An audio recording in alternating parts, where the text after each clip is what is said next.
At the time of the first census in 1790, most U.S. residents were of English, Irish, and German descent. But a majority of immigrants in the 18th century were Africans forced into slavery.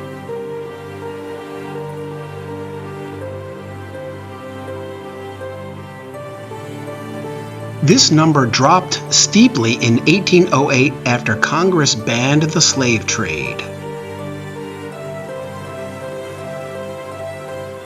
The Industrial Revolution drew thousands from Europe who came looking for work in factories and on railroads. Immigrants from China began arriving in San Francisco in the 1850s as word of the gold rush spread. At the same time, millions of Irish came to the U.S. seeking refuge from the Great Famine.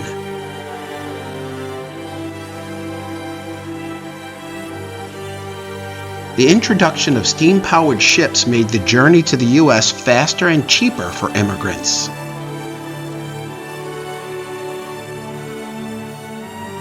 Except for Chinese laborers who would be banned from entering the U.S. for the next 60 years due to the Exclusion Act of 1882.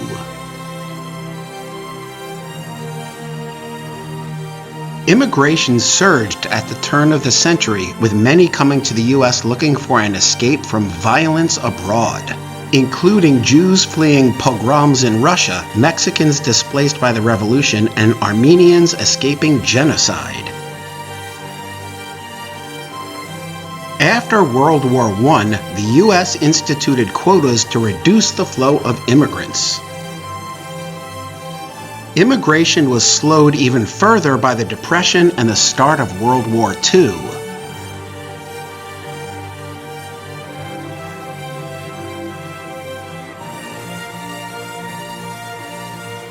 The U.S. accepted over 400,000 immigrants victimized by the war through the Displaced Persons Act of 1948.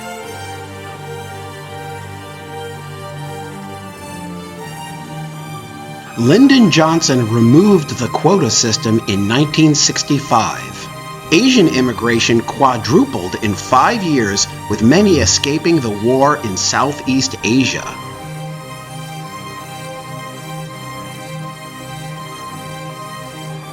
In 1986, Ronald Reagan signed the Immigration Reform Act, granting amnesty to over 3 million aliens.